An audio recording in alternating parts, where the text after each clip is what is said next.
All right, I'm starting again. It is, let's see what the date is. It's April 15, 12:15 p.m. Now, we've been a couple of months now, 3 or 4 perhaps, with this coronavirus plaguing the entire world. And a lot of false teaching is going on out there. In my opinion, and this didn't come from God, this is my opinion.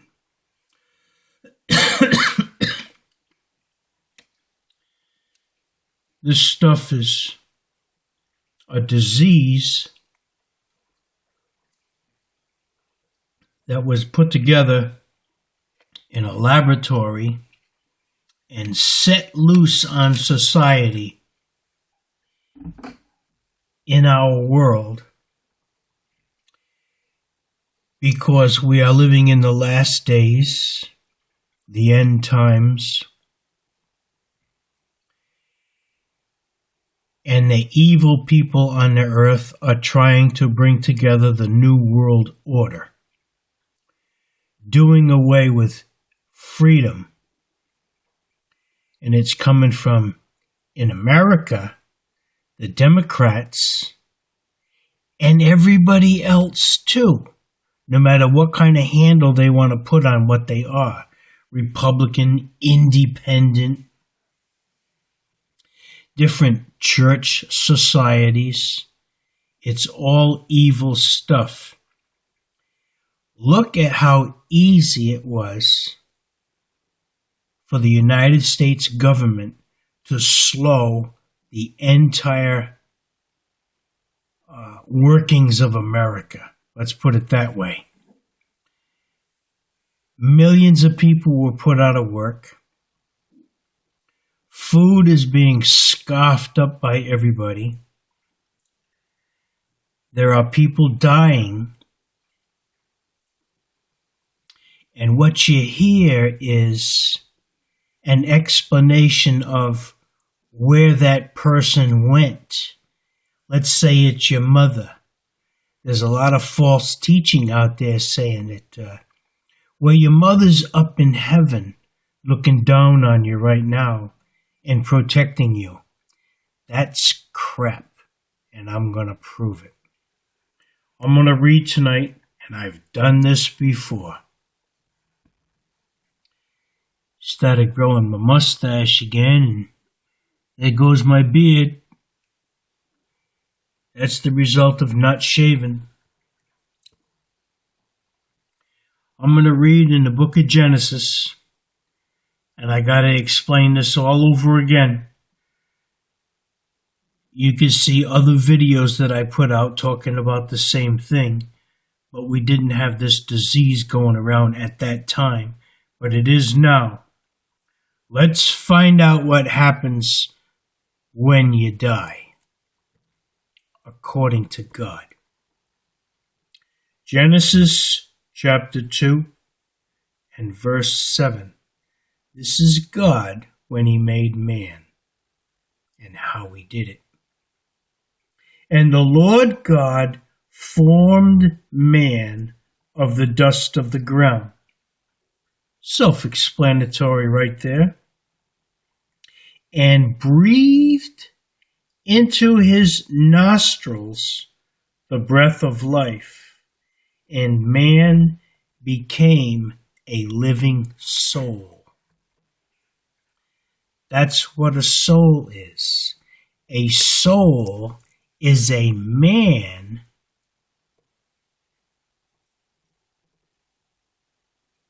that's made out of the dust of the earth. And God breathed into man the breath of life. And then he is now a living soul. God didn't form man and stick a soul into him after he was alive. He became alive when he breathed the breath of life in him. Now, if you read this whole book, you will find out that the word breath or breathed, spirit, and life, all those three attributes are of God. It's all God.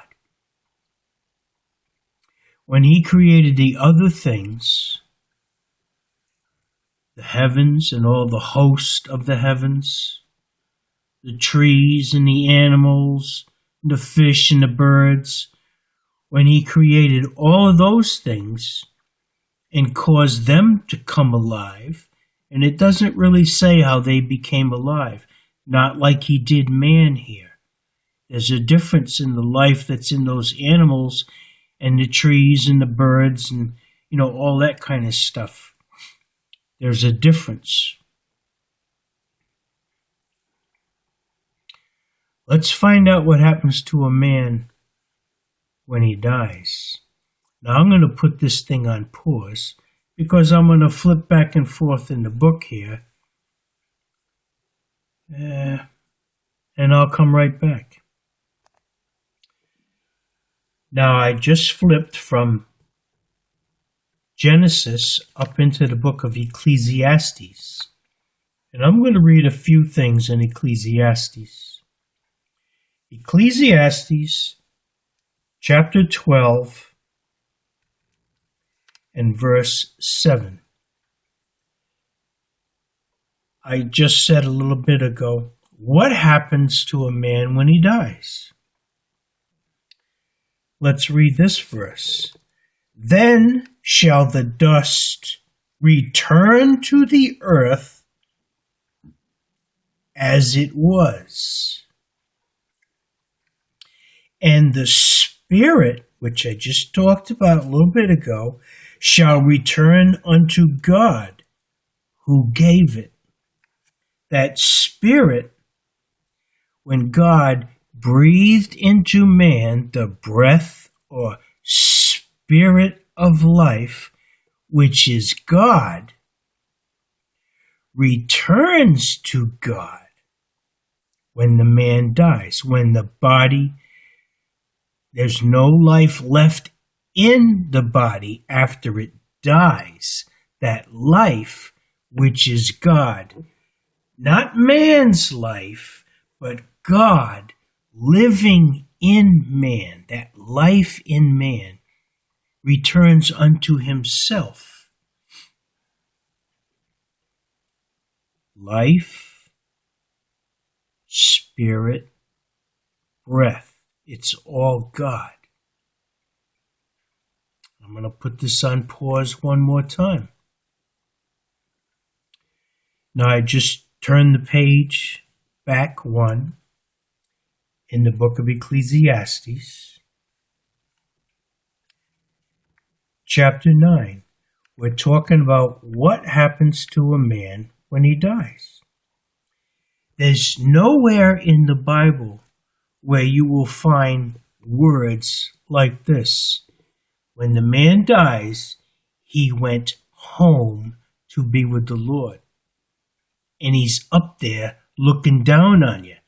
That's what's being talked about a lot during these past couple of months. Everybody went to heaven. What? Well, what about the resurrection of the dead? Who's dead? If everybody goes to heaven, who's dead? Who's left to resurrect? You see the falsehood of that? Ecclesiastes chapter 9. Let's read this one.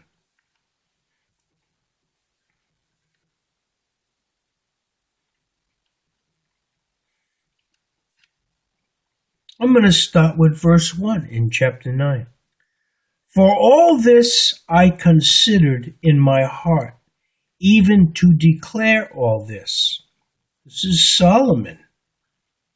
That the righteous and the wise and their works are in the hand of God. No man knoweth either love or hatred, by all that is before them. All things come alike to all. There is one event to the righteous and to the wicked, to the good and to the clean, and to the unclean, to him that sacrificeth, and to him that sacrificeth not. As is the good, so is the sinner, and he that sweareth, as he that feareth an oath. That's simply saying the same thing is going to happen to the good folks as to the bad folks. Now, when I say good folks, I'm talking about those who are living the right way, having a righteous life. Now, righteousness, simply put, is right way of living. Not being holy or nothing like that. Just living the right way according to the words of Scripture, the commandments of God, God's statutes and his ordinances.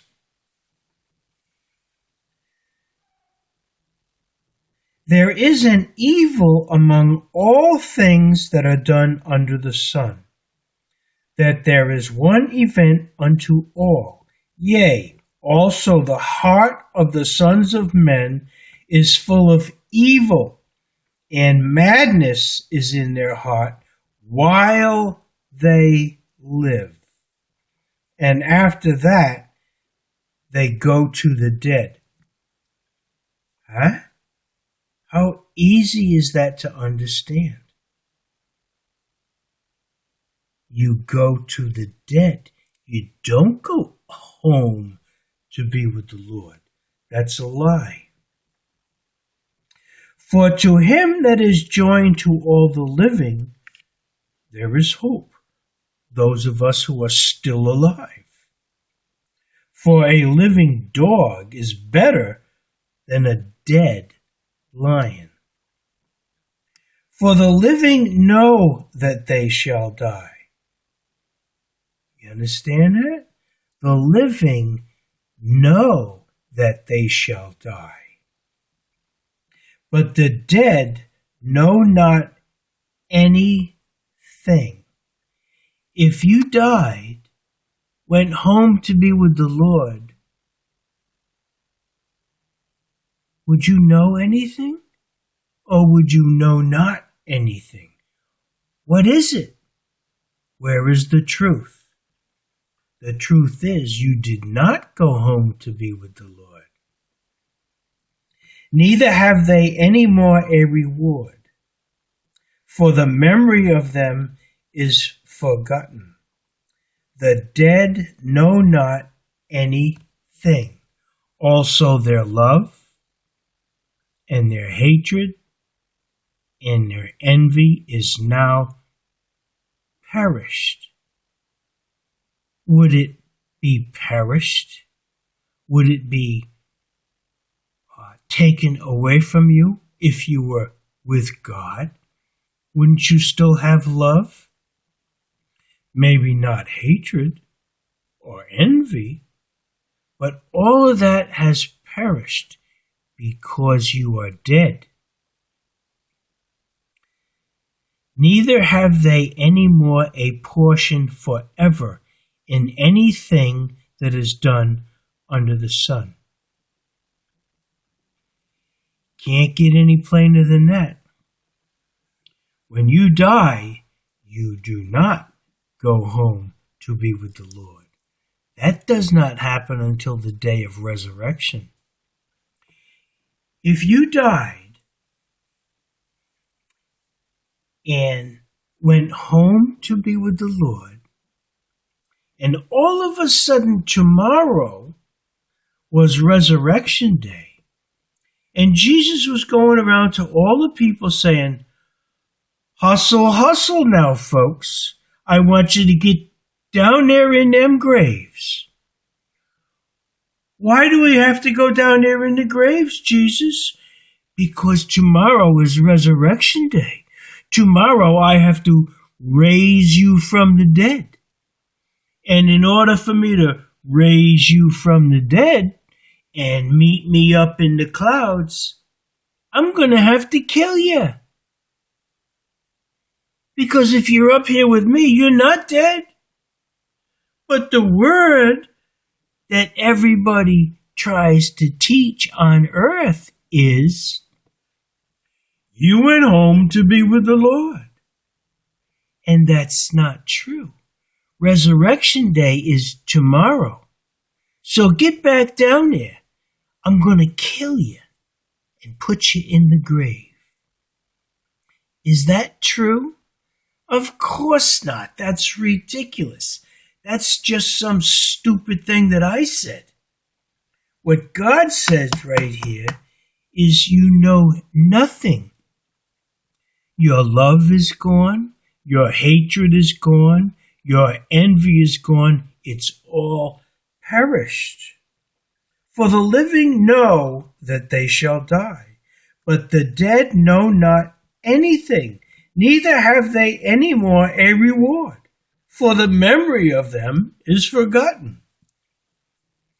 They don't remember anything.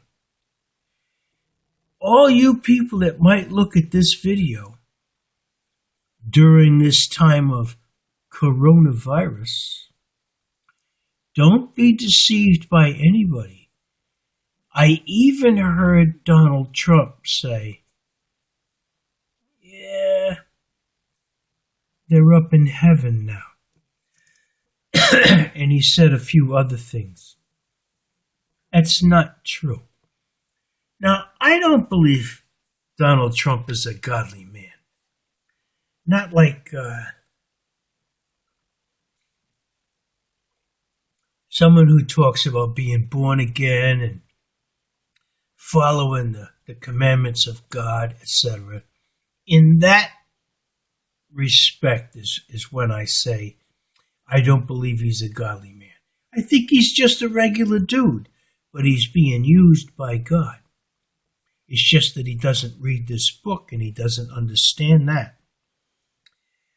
I dare say that he's never read the book of Ecclesiastes. I don't know that to be true. It's just my opinion. That doesn't come from God. That comes from the old guy sitting here reading the book.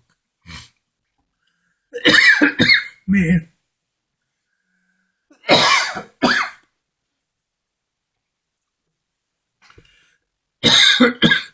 I just took a drink of water and breathed in at the same time.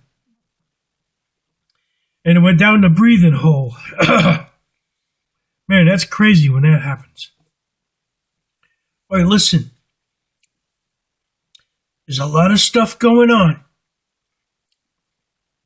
What's coming about is Satan is trying to bring about the New World Order. Going to get rid of all governments. And Satan is going to be in control. That's the desire. And it's happening right now. All this mandatory stay in your house, don't go to work, don't do anything like that. That's all coming from Satan. This is not from God. God would have you be free. He would have you working 6 days in a row and resting on the seventh. All that's going on is not coming from God. It is because mankind, all over the earth, including the United States, has turned its back on God. Only a few people, like myself, who has been truly born again spiritually by the renewing of the mind, all those people who are following the true and living God. And his name is not Allah. You don't even find that in this book here. Let me look that up in the dictionary in here and see if it's in my book. All right, I'm in the dictionary in this Bible. I'm looking up Allah. Okay, A-L-L, here's A-L, A-L-I, A-L-I. The only A-L-A, and there is no A-L-L-A, is alarm and alas. There is no Allah in the book. God is not called Allah. There's a spot in here with all the names of God in this particular Bible. I'm going to look at them right now and see if Allah is recorded there. I'm going to put this on pause again. I'm pausing a lot tonight because I'm going to have some fun. I'm going to tell the truth. All right, I'm in my Bible, and I'm looking on the page where it says the names and titles of Jesus Christ, who is God. I'm looking at the letter A. The first A-L is Almighty. The second one is Alpha. The third one is Altogether, and the second word is Lovely. Those are the names and titles of God. I really got a bum throat tonight. I got to stop this one, straighten myself up a little bit, then I'm going to come back and do some more.